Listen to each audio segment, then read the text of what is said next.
Kunja Bihari Jai Radha Madhava Kunja Bihari Gopi Chandava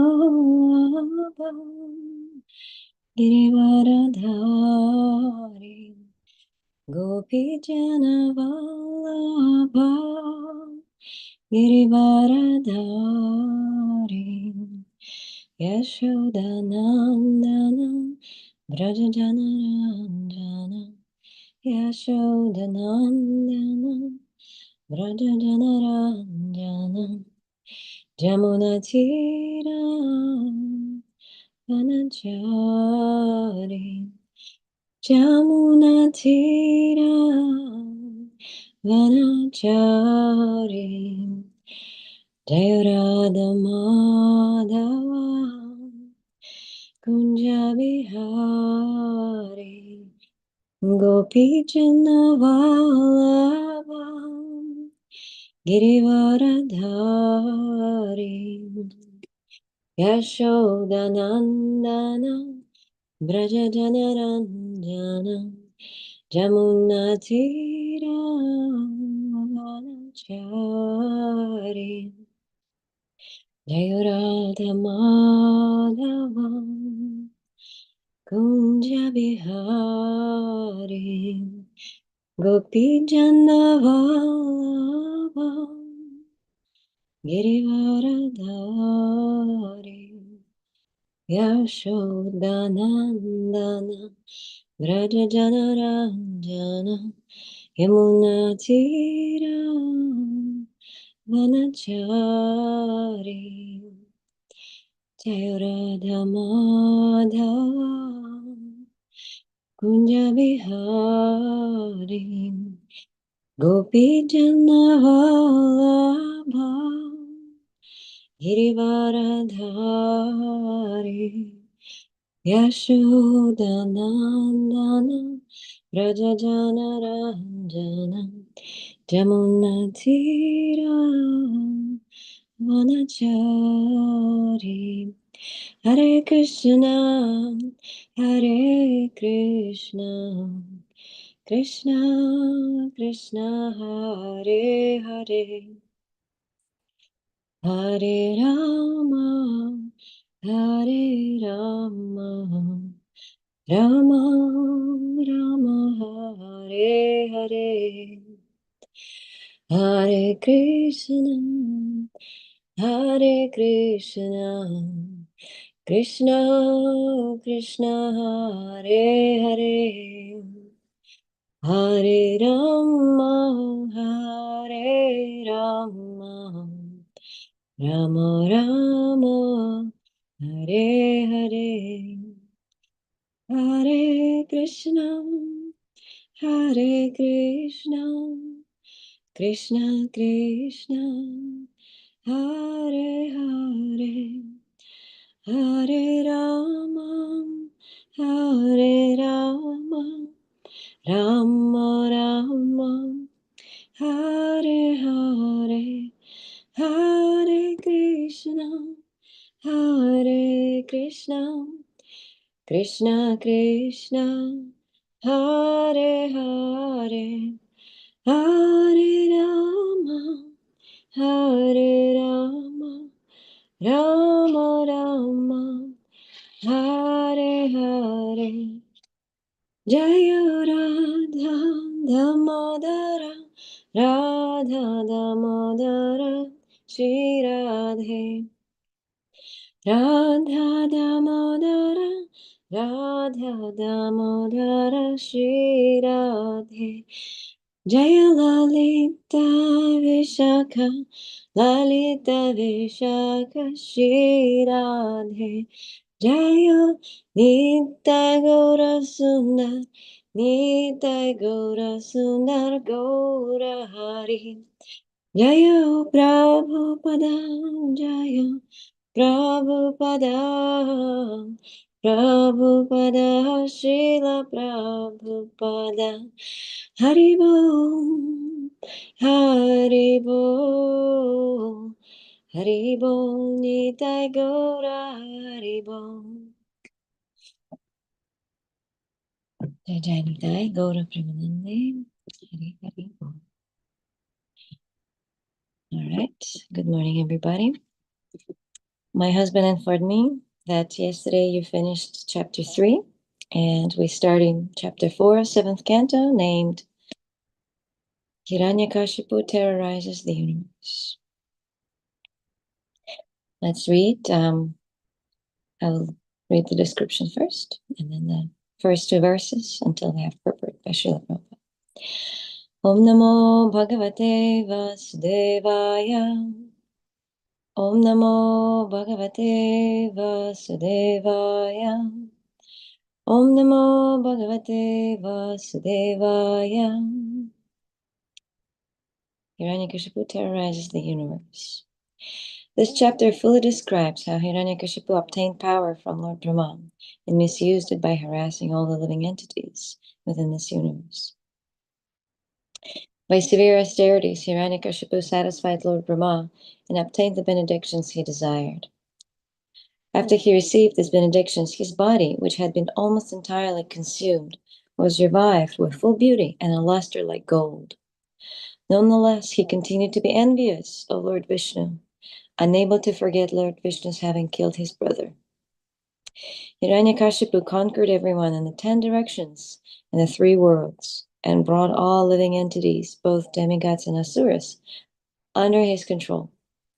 Becoming the master of all places, including the residence of Indra, whom he had driven out, he began enjoying life in great luxury and thus became mad. All the demigods, but Lord Vishnu, Lord Brahma, and Lord Shiva, came under his control and began serving him. But despite all his material power, he was dissatisfied because he was always puffed up, proud of transgressing the Vedic regulations. All the Brahmanas were dissatisfied with him, and they cursed him with determination. Eventually, all the living entities within the universe, represented by the demigods and sages, prayed to the Supreme Lord for relief from Hiranyakashipu's rule. Lord Vishnu informed the demigods that they and the other living entities would be saved from the fearful conditions created by Hiranyakashipu. Since Hiranyakashipu was the oppressor of all the demigods, the followers of the Vedas, the cows, the Brahmanas, and the religious saintly persons, and since he was envious of the Supreme Lord, he would naturally be killed very soon. Hiranyakashipu's last exploit would be torment his own son Prahlada, who was a Bhagavatam, an exalted Vaishnava. Then his life would end.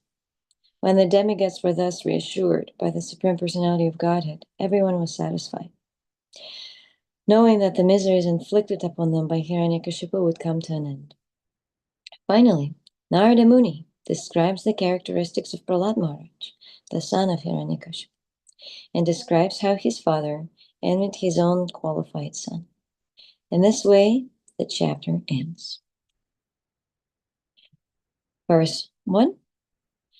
Sri Narada Vacham Evamritam Satadritir Hiranyakashipuradham Pradatta Tapasa Preto Varamstasya Sudurlabhan.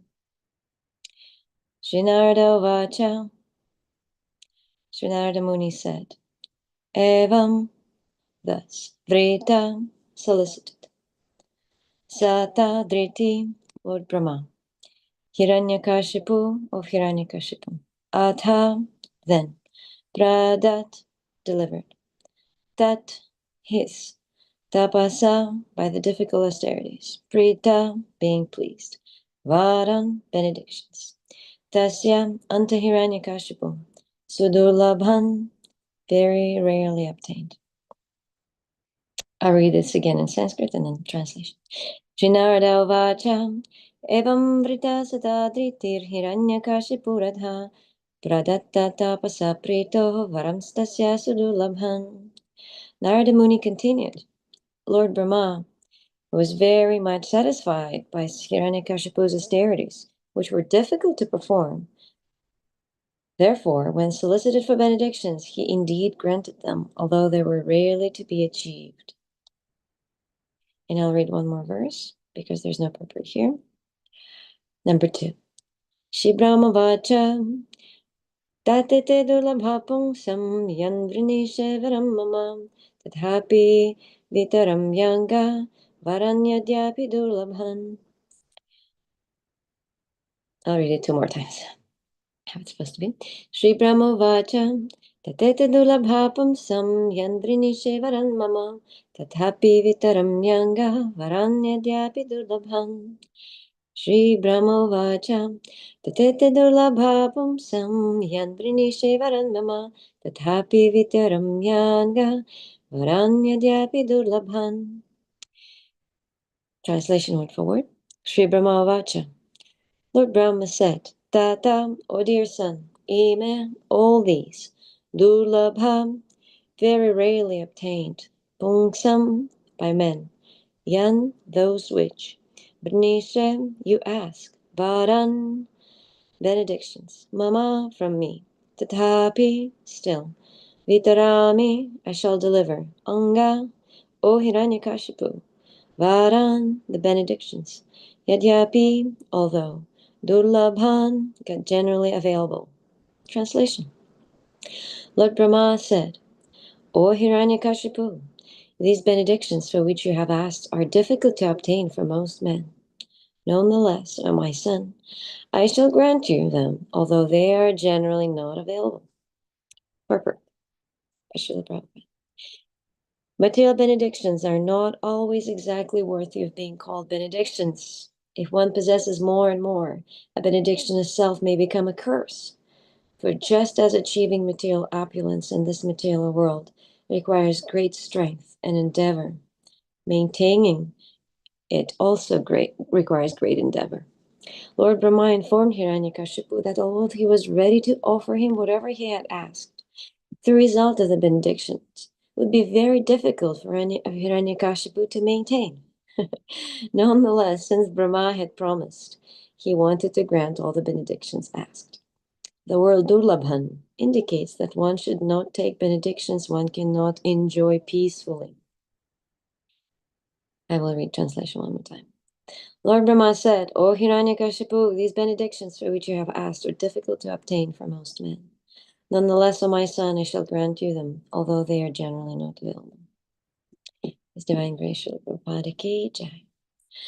Om Jnana-timirandasya Gyananjana-shalakaya Chakshuramilitam Yenam Tasmai Shri Gurave Namaha. Jai Shri Krishna Chaitanya Prabhu Nityananda Shri Advaita Gadadhara Shivasari Gaura Bhakta Vrindam.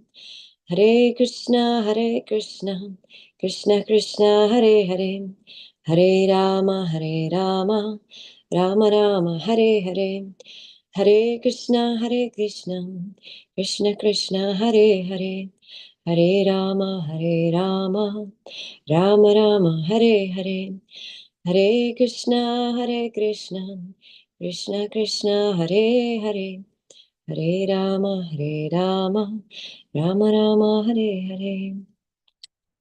Om Vishnu Padaya Krishna Prasthaya Nivati Chitanya Chandra Sham Prabhu Chandra Namaste Jankam Chandra Devi Gaur Vishnu Sarvatra Nama Om Vishnu Padaya Krishna Prasthaya Shrimad Bhaktivedanta Swami Namaste Strasati Devi Gauravani Pracharani Nirvishesha Shunyavadi Pashatya Deshatari.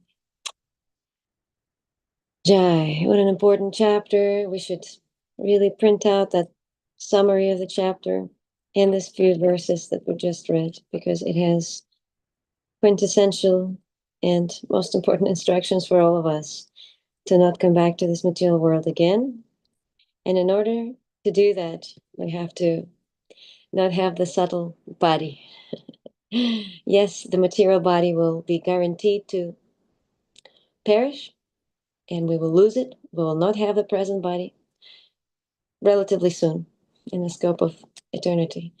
But the subtle body will remain, and that is a serious work to perform for people who strive for self-realization, to simply have stop having material desire, particularly desire to enjoy, just like Hiranyakashipu wanted, to control, to have something in possession, and to be glorified for that, respected, and seen and recognized for our material possessions and powers. So, very simple task. Just stop wanting it, and that's it. You finished your material existence. If you can simultaneously develop intense love for the Lord and for service, devotional service, then you're in a safe position. Let's say it this way. So it's very important to read it over and over again and see that the contract of material existence come with a very fine, not very fine actually, quite a nicely written print that we should have read before signing it for so many lifetimes. And the print is that even the pleasures that we will attain will be a source of anxiety and pain almost immediately. Because every one of you who has been enjoying materially any time in their lifetime knows that anxiety is already there because you know that it's going to end soon. So, in fact, when you're already enjoying, you are more suffering than enjoying because you know, oh, it's going to finish very soon. And then you actually imagine all the suffering what comes when your enjoyment finishes. So, it's a mixture of pain and pleasure, and yet somehow we convinced that it's worth the effort. So Lord Brahma so nicely, so kindly, so wisely explains to Hiranyakashipu, probably knowing that he will not listen. And just like us, will say, no, no, no, I know better what I need. I figured it all out. Everybody else was wrong. I know how to enjoy for real. And therefore, I deserve this benediction. So Hiranyakashipu had the same thought process as we, just maybe he quite perfected himself in the scope and then, yeah, in the scope of his illusion and material, ego, a false ego, because he was very big and famous. Maybe nobody knows us and how we enjoy and controlling. But Hiranyakashipu was famous, so he really perfected that state of mind. Imagine his agitation, his suffering, actually, of not being able to actually control his death and immortality and powers, and still having living entities who just wouldn't subside to his doctrine and his rulership, like his own son. Oh, that must have been an incredible suffering for the ego. But the Lord Brahma said, you're not going to love this. I'm going to give it to you. But first of all, you spend so much time and effort in trying to achieve such position and such power, like kicking out Lord Indra from his position. Wow. So few were able to do that or ever wanted to do that. Indra always in anxiety, probably because he received that trauma, from Hiranyakashipu, being able to take over, and some couple other powerful demons. So then he preemptively punishes even his devotees or Lord's devotees sometimes, thinking like, no, no, no, never again I want this situation. He probably was very traumatized by this situation in the universe, and the demigods too, they're quite protective of their positions and don't want any of this to happen anymore. But yes, so Brahma said, don't do it. I'll give it, but you'll regret it. Just like parents do talk to kids. Sometimes children really want something and they just so determined to do it. And you think, I'm going to say it so many times, I can try to force the kids, but knowing the nature of a rebellious, unwise living entity, sometimes, yes, in the children's body, they're like that. They have to experience the results, the consequences of their actions themselves. And all you can do sometimes is say, okay, if it's not too dangerous, right? Not lighting a house on fire or something like that, but not harming themselves. But if you know that it doesn't matter what they say, they will have to have this vijnana through the third class intelligence, the second class intelligence, and experience that, then you allow them to bear the consequences of their actions and say, okay, you go in the winter. I deal with this every single day. This is a personal trauma too. But you say, okay, you go outside and play and dress. And when you get sick, you're the one going to suffer. Please don't implicate me in this. Don't come up to me because I warned you. I warned you that this is going to be a suffering. Or some other situation like that. So just like a child, a living entity who wants to possess and enjoy might still be allowed to do that. But the super soul within the heart the original guru in the heart, and sometimes the manifested guru, and sometimes the well-wishers and the friends and devotees to say, don't do it. It's not going to be very good for you. We all see this. But they're like, no, I want to push it my way or highway. And then boom, suffering. Sometimes it's dragged out over many lifetimes and we don't even remember. And we go, oh, life is so unfair. Everything's so bad. Why me? I'm so unlucky. What's wrong? Because we just don't remember what we wanted, this very situation. We caused it ourselves. We invited it in life. We made that conscious decision somewhere to continue on that path and probably ignored a lot of pretty obvious signs from the Lord, from this world as well, and just did it.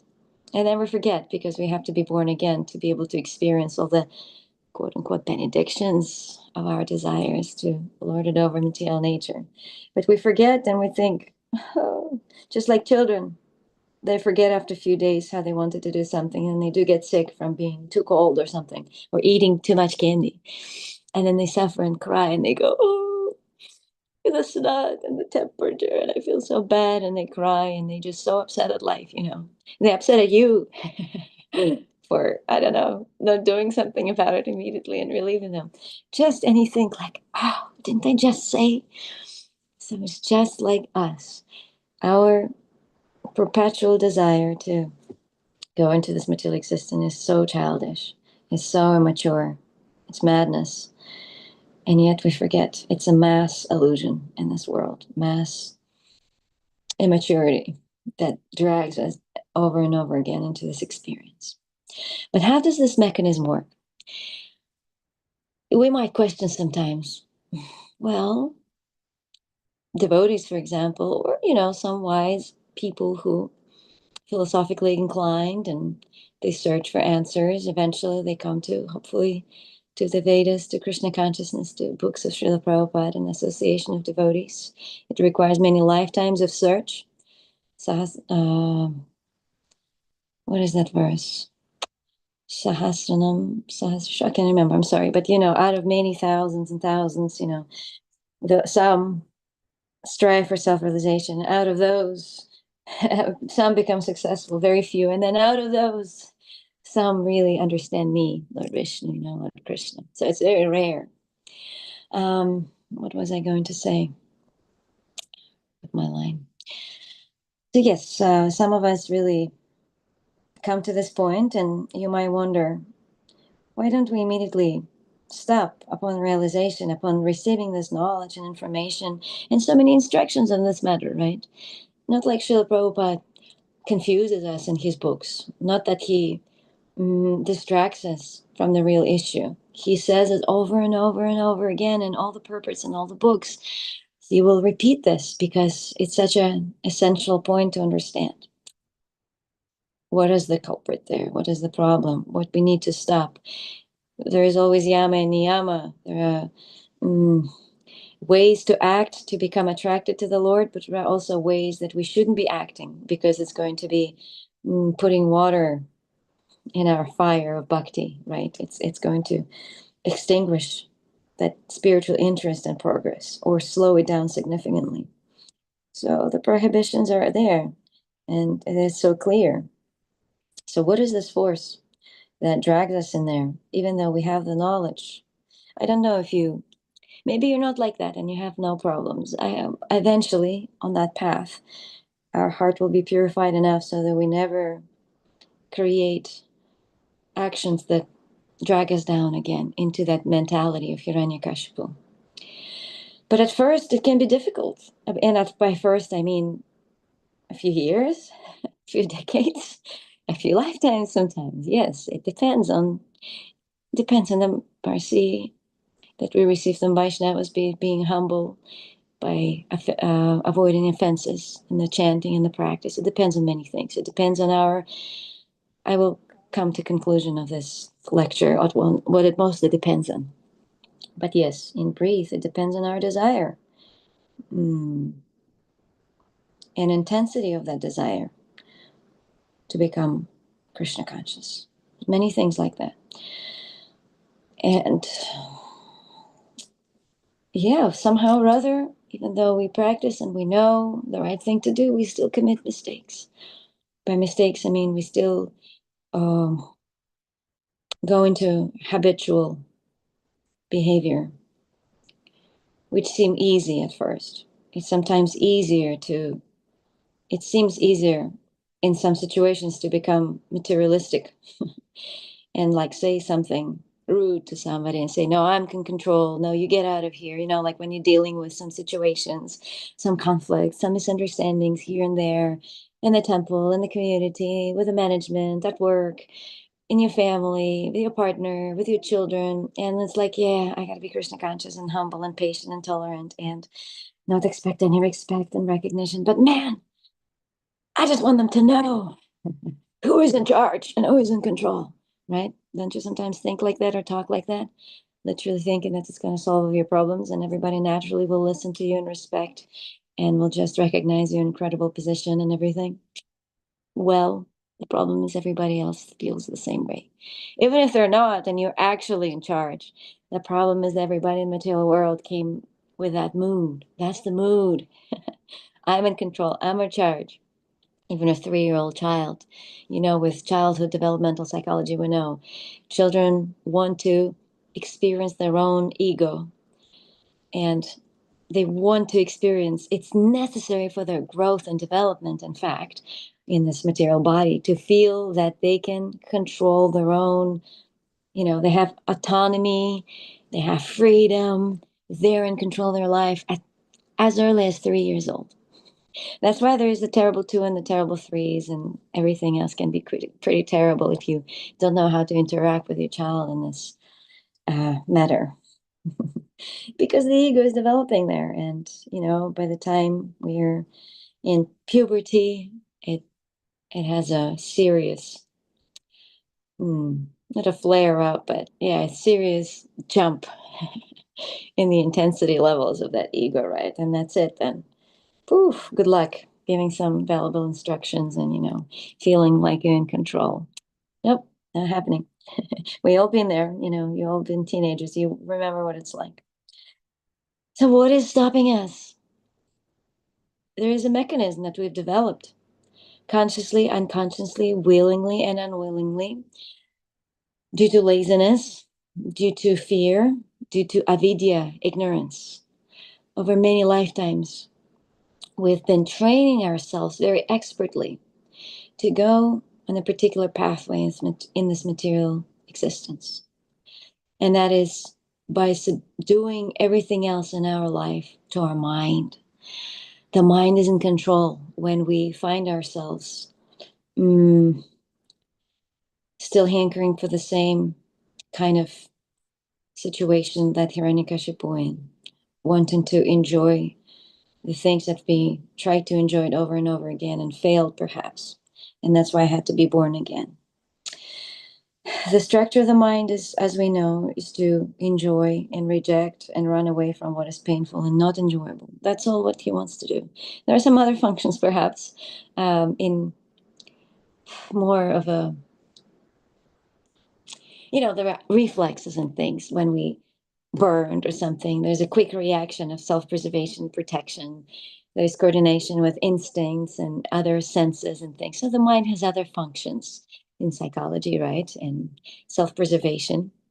But mostly, if we think about the intellectual, the mental, the subtle part of it, and the main function of the mind is really like constantly searching for the pleasant things, the things to enjoy. And somehow or other, over lifetimes, we develop classical conditioning, thinking that this particular sensation has brought me enjoyment several times, like at some point it worked. And because the mind is generally quite lazy to go over and analyze that experience every time, we kind of believe it and we do it again, even though maybe it's not anymore bringing us pleasure. Maybe it happened just once. Let's say, oh, so many examples. I don't know when to, how to pick one. But you know, yeah, you experience some. a relationship, some nice, I don't know, something very pleasant. And, or maybe with one partner, someone who maybe had to go over divorce or huge suffering and something like that. In the beginning, you had some experience and it was really nice and you really enjoyed it. And it was so nice for your ego and for your body and for your senses. And your mind said, this is wonderful. It worked. And that person's just perfect for me. Just see how pleasant it was and I'm enjoying and everything. And then, it turns out that maybe you don't know people so well. And later you realize that actually, this person is very different from what I've imagined. Everything was in my mind. Again, because often from the past karma. Sometimes we become attracted to particular type of persons because we think this is the one I need to be happy forever and ever. This is just perfect person for me. Completely ignoring the real situation, the real history, the real story that maybe that person is not very good at all for you, or in general, not very good. And so when the reality creeps in, we start to experience suffering. But the mind can hold on to these things. But no, but remember, it was so good. But no, there's a dissonance inside. But it was so nice before, and I just cling to that experience and can just stay in illusion for a long time, holding on to it, and even commit to that life of suffering. Maybe it doesn't work for everybody, this example, but there are other ones. How in the childhood, let's not take the past lives because we can't exactly say what happened there. We can just say that it happened. If you're looking for a particular kind of pleasure in this lifetime, even though it destroys you, it creates big disturbance and suffering, and it's an impediment for your spiritual life. Still, sometimes we want that experience, thinking within our mind, being lazy to seriously analyze the situation and face it with the real facts that, hey, I'm not any longer happy with this. It's actually a huge suffering. I'm sure many men can relate to that too. Those who have to take responsibility in this lifetime. At some point, you probably wanted to come into family life. You probably felt that this is a strong need. And unless I do, I will not be happy and I will not be able to do anything in this life. I have to have it. And then you thought, oh, this is very difficult. I'm not encouraging you all to take sannyas right now. And women too, sometimes like, oh, it'd be so nice. And then, you can think, wow, this is a lot harder than I thought. So conditioning is there. It comes from past life. And sometimes we forget that we've done this before. And the success of material existence is if Hiranyakashipu would have said to Brahma, dear father, you're right. I feel like I've done this before. Well, in the future, he'll become Kamsa and everything. And then he should say, oh, I feel like I've done this before and it didn't end well. I remember in my past life as Hiranyakashipu. And even as Jai and Vijay, when I said this mean thing to the devotees, I wasn't feeling very good. It didn't end very good. So he should have stopped right there and said, you know what? You're right. Let me try something else, something different. That would be the success of the story. But then Bhagavatam would end. At least this chapter would just finish. And the Lord wouldn't be able to manifest his pastimes as Nrsingadev. So, Hiranyakashipu had to play along. But the wise thing for us to say is in this lifetime, after we complete our duty, because actual happiness in this material world comes from the sacrifice and being dutiful and committing to your duty according to the principles and not contrary to your spiritual growth in Krishna consciousness and your purification process. But when we're done, when you really did it for the good amount of years and feel like you maintained enough people in your life you were responsible for and satisfy their basic needs, then ideally we should say, that was good and that was enough. And that is the sign of very strong intelligence. That is the sign of the controlled, awakened mind. That we can make a conclusion of this pastime, so-called pastime of ours, right? And say, it's time to clearly and honestly analyze my situation now. And understand on all different levels that maybe I shouldn't be born again and continue material existence with the same hope to be forever and ever happy here and satisfied, and that some person's supposed to bring this all to me. And that's their duty and responsibility. Their sole purpose in this life is to make me happy and give me enjoyment. And in that mood, come into family life again, or relationship, or be born to your parents. Because it's just mass illusion, and it's just laziness on our part. Recently, I had this realization, yes, that confronting this very honestly within your mind is an extremely exhausting experience. Like having to confront some of your deep conditioning about something. Like we have this belief, it's been there for many lifetimes, or maybe it's strong enough just in this lifetime. And we're like, no, I need it. My life is not going to be the same without it. It absolutely will make me happy. And it's somewhere in the future because I don't have it yet, maybe.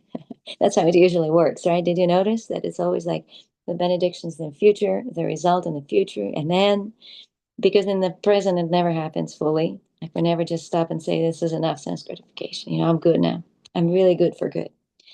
It never happened to anybody. We never had this kind of stories when some really rich, really famous, really powerful guy just says, I think I'll stop right here. There's enough wars, enough killing people, enough stealing money from the citizens, enough playing power games. I'm actually satisfied now. I mean, maybe there were a few leaders in the world who did that. I don't know. I haven't met any. Those who kind of left, it's because they found other safe ways to be in power and steal money, because they thought, maybe I'll get killed soon or removed forcefully. It's time to step down. And then they were considered very wise.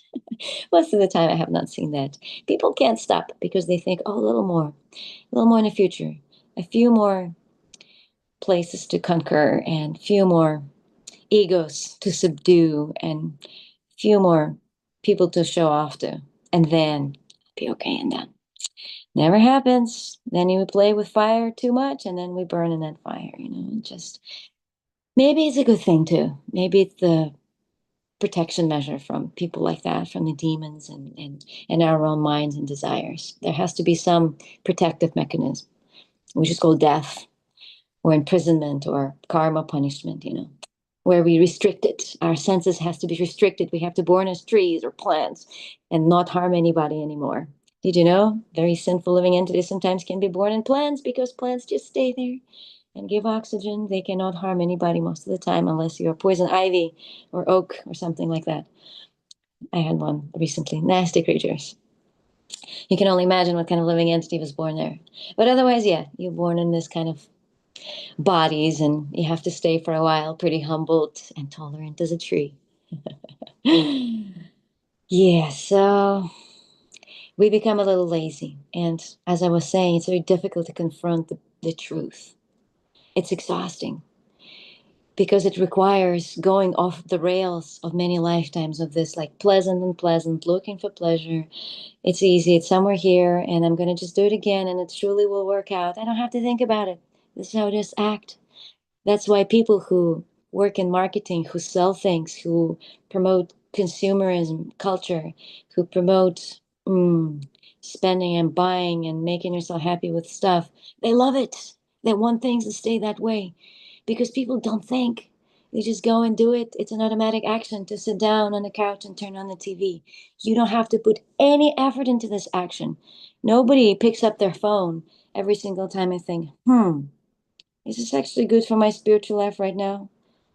To spend 20 minutes there reading something I don't really need, or looking at something I don't really need, or, watching TV or whatever. No, it's an automatic action, it's reflexes, because your mind wants that little kick of dopamine, of pleasure, right? On a hormonal level, we know there are hormones which elicit this reaction. It's all very automatic. It's all very much unconscious, sort of low impact on our intelligence action. And many other things like that too. Unfortunately, people get into commitment for family life and relationship or something else, some big commitments in life on these reflexes too. Oh, I just want that pleasure, so I'm going to go for it. Yes, I'm ready, for the lifetime of fun together. And then, oh, they suffer so much because they were not ready, because they didn't consider what it entails, how much is responsibility. Lord Rishabhadev says, I'm just reading this chapter, one should not be a father, a guru, a king, a mother, or a caretaker if you cannot free your dependence from the material existence and bring them back to Godhead. Ooh, oh, husband too. It says husband, so watch out, everybody. So people who act on the reflex of just receiving pleasure, they cannot think about it. It takes too much effort to consider all our actions and choices. But it's an important task to change the direction, to switch off that rail of material pleasure and pain, because it's not bringing us anywhere. That rail is going to that end, to the end of the bridge. It's going to make our train fall. Boom, done. We couldn't stop. It was too fast. We didn't have enough strength to stop it, the material pleasures. And therefore, we just fall off the cliff right away again and back into the new body. And the same rail. It sounds familiar. A, B, C, D, E, F, G, H, I, J, K, L, M, N, O, P. School, relationship, work, all of that stuff. Or if you're in an animal body, then same things, sleeping, defending, and fighting for food and safety, and everything, mating. So it takes a lot of effort to put the train off this rail and change the direction. But if you do, then you will come a different destination. And it is a great exercise for the mind to question your decisions, to question your choices, to question if you need that particular sense gratification, facility, amenity, if looking in the heart deeply and intelligent and asking yourself honestly, last time I did it, was it worth it? Was it worth the effort? Was it worth the money? Was it worth the time, which is the most precious resource we have in this universe, in such a short, tiny lifespan we have? And then you see. And if you say yes, you should question again. If you say, yes, it was worth it, I'm going to do it again, then please ask yourself one more time. And this time ask, who is answering to me right now? Hello? Who's there? Who's at home? Knock on the door and see who's talking to me right now. Is it the mind again? Saying, yeah, you should do it. For sure. Remember last time? Those amazing 30 seconds of pleasure you received from lording someone over to controlling someone to making them say what you want or making them do what you want. I don't know. Or, if you're a compulsive spending person or a compulsive eating person or something that gives you pleasure, and think, was those 30 seconds of pleasure worth the suffering after and the consequences? You should ask again and again and again until you hear the honest answer of your intelligence. And if you in tune with the Lord, then Paramatma too. This is a different kind of voice. The kind of voice that you hear and oh, somebody else is answering to me there. Who's there? And it's not just me there. The Lord is also there.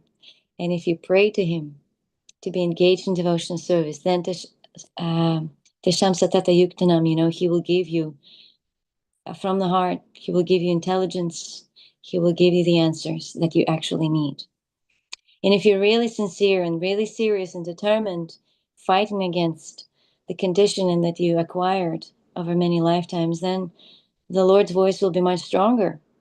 And sometimes the Lord will even arrange everything and say, I know you're not going to do this, but you're asking so nicely, you're praying so much to me. I just have to arrange your life in a way that you're not going to make this mistake anymore. And ta-da, the devotee is put into so-called difficulties sometimes, or challenges where he's unable to satisfy his senses like this, like he wanted immediately. And he's almost like forced to practice devotional service and purify his heart and mind. And it feels like, oh, it's so hard to be devoted. I don't know if I can do it again. I don't know when I'm being this gone. Oh, I don't know about these devotees. They're really making me work hard. Oh, it's too much. But that's Krishna's mercy too, because maybe we wanted a little help. Maybe we couldn't change the rail in the direction of our train of thoughts ourselves, and we asked for some help. And yeah, sometimes that parents have to do to their kids, I just have to force my kids sometimes to dress up warm or eat vegetables because they're just unable. And yet they want to be healthy and happy. And I have to reconcile it as a parent. It's like a little bit of force, a little bit of violence have to be there. It's love. So when you become a parent, you really start to understand Krishna consciousness a bit more. That's my, what's the word, confession today. It can be a great experience for your spiritual life. You start to see what it's like to be Krishna, to be God. It's a thankless job sometimes, right? to to give love in a way that people sometimes go, oh no, you're so mean. You hate me, Krishna. You must be hating me because you're making me survive and eat nice, healthy food and don't interact with substances that are dangerous for my life and don't fail this time. You're so mean, Krishna. I hate you, Krishna. I'm sorry. I don't want to say anything like this even jokingly. But this is what kids sometimes say. Sometimes my children say to me like this when I enforce things. And it hurts. But you just have to look beyond. Your love is greater than that. You have to be wise as a parent. You can be a child too. And thank goodness Krishna is a very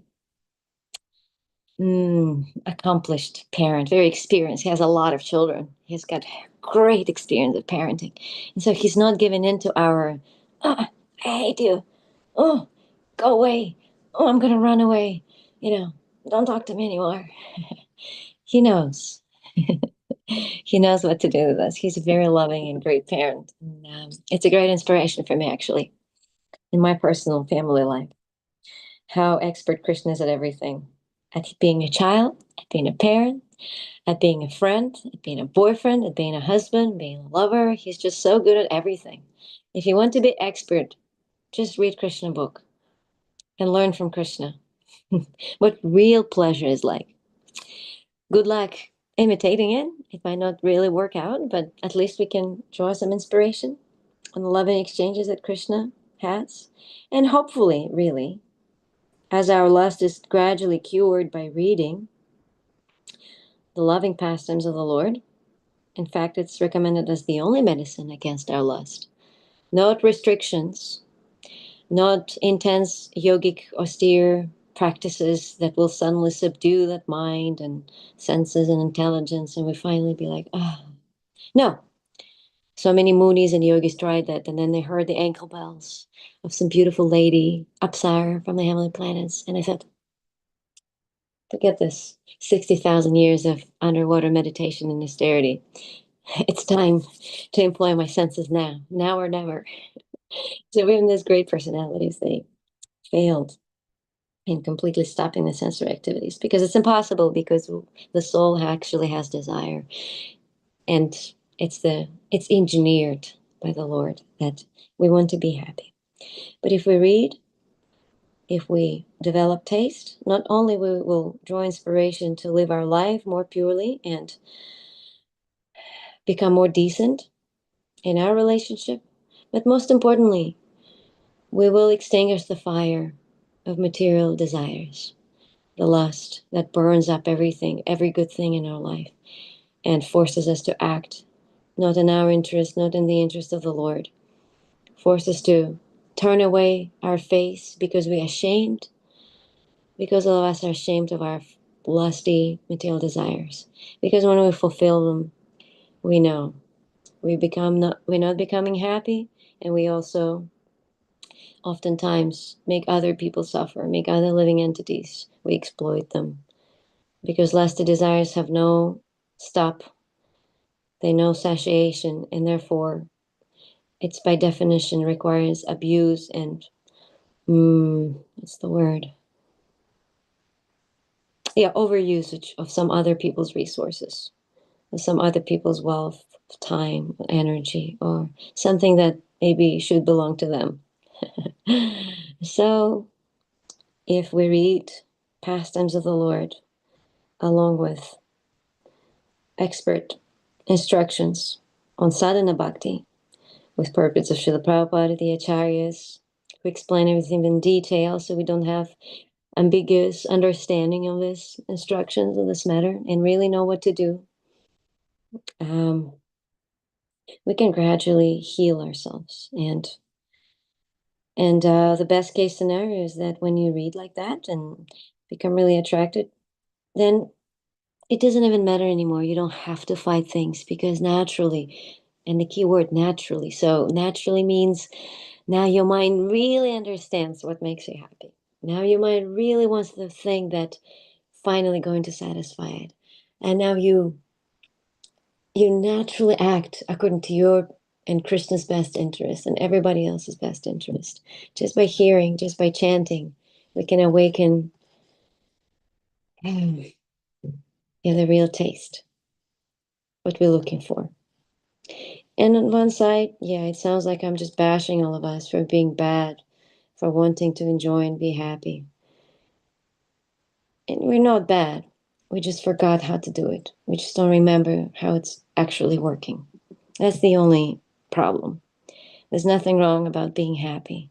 Spiritual life is not about suffering. Spiritual not well, actually in the purports in the fifth canto, there's a lot of mention that spiritual life is a voluntary suffering for the sake of the future happiness. Oof, materialists cannot stand this.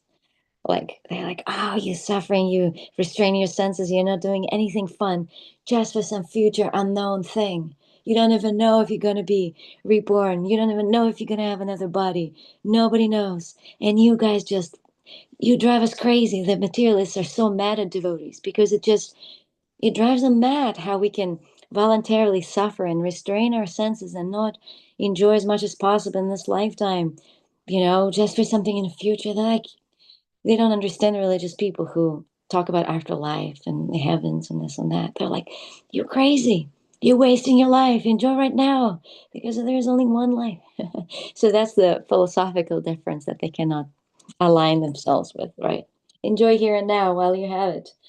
But little do they know that we actually are enjoying very much. Remember that Govardhan Hill? Remember that ecstatic dancing and chanting in front of the Lords? Remember how beautiful it is? What a feast for the senses to look at Radha Damodar fully decorated, to inhale fragrant flowers and incense that's offered, to inhale fragrant prasadam preparations, and then later taste this incredible prasadam preparations. What an incredible spiritual sense gratification to go together and hang out and talk about Krishna and our realizations and see the devotees smiling back to you and wishing you well and all these loving exchanges of opening the hearts. What an incredible enjoyment opportunities we have.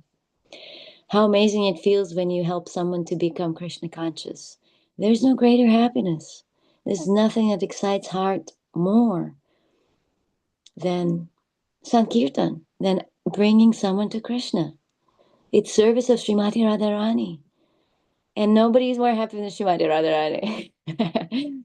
If you doubting this, please read Nectar of Devotion and other books about Gopi Bhava and see what kind of ecstasies they experience in service of Krishna. And literally, here we are. We have opportunity to do what Srimati Radharani does, to assist Krishna in very confidential service, to bring him other souls for his enjoyment.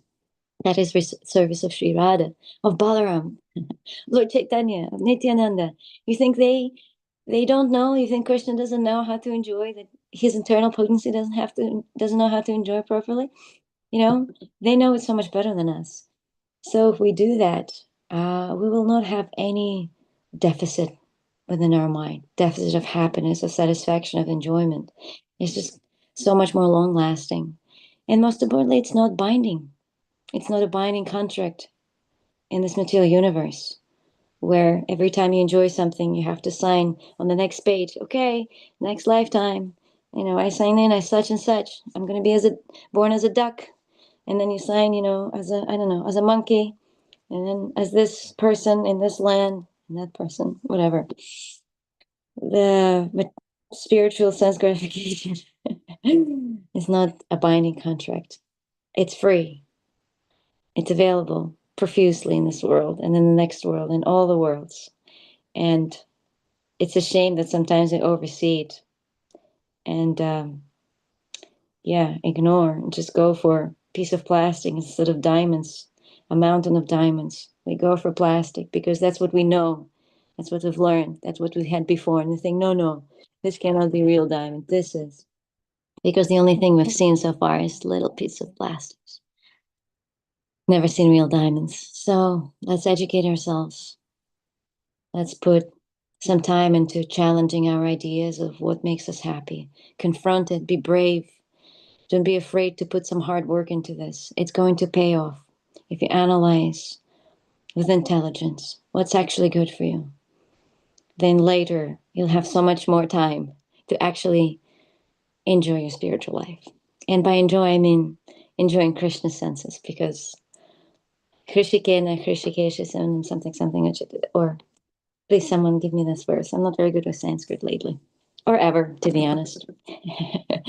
I just learned a few verses and they stuck forever, but the other ones they always leave. But you know what I mean. And if you water the root, then everything else will blossom. So enjoy Krishna's senses. You will receive a lot more.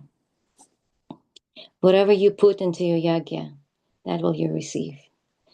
I just learned recently, again, all family people, all men, please listen carefully. if you wear, it's like whatever precious metals, whatever precious jewels you offer to the Lord, you wear them, you wear jewelries on the right hand as you do your yagi, as you do your offering.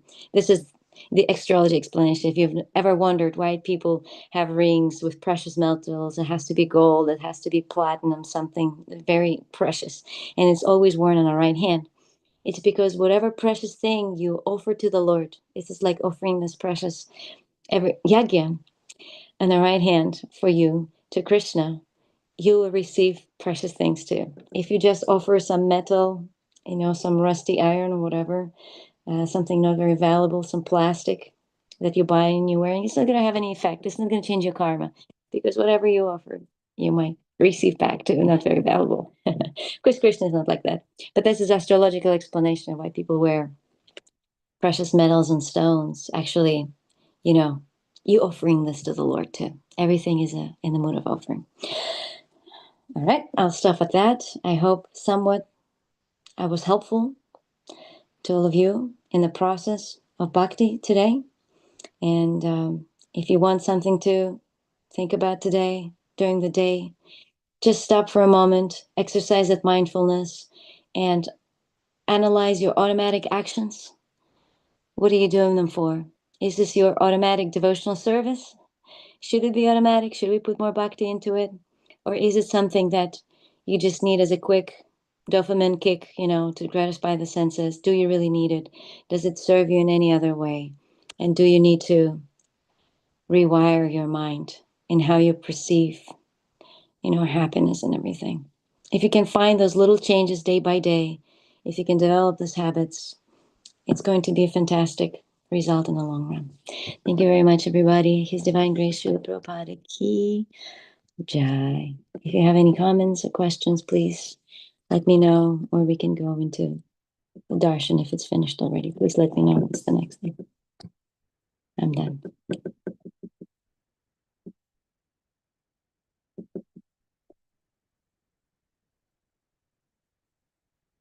All right, I guess no comments. We can finish now. Thank you very much, everybody. Thank you very much for a fabulous class. Thank you very much. I don't know which way I should be putting the screen here, because now you're that way. But anyway, sorry, I don't have a video. Oh, nice to see you. Yeah, fantastic class. Thank you for all the nice realizations. And I'm surprised everybody's not in complete ecstasy or expressing ecstasy at your class. Bhagavatam. That'd be so nice. But yeah, I think you touched on 100 different points that touch different notes in my life. So I will try to. Nice to see you. Thank you all. I see your messages. I'm very grateful for this opportunity. Thank you, Krishna Surya, to putting me in the schedule for some time. I love this chapter, so hopefully we'll have more discussions and more things to share. Even though I shared all my realizations for hundreds of years ahead, probably I won't have anything new to say next time, but I'll try to dig deeper and see what else comes up. Or I can just repeat it again. For me, I need repetition. Exactly. No, not for you, just for all of us, for our benefit too. So repetition is great. Thank you so much. Take care, Harry. Bye bye, everybody. Have a wonderful day.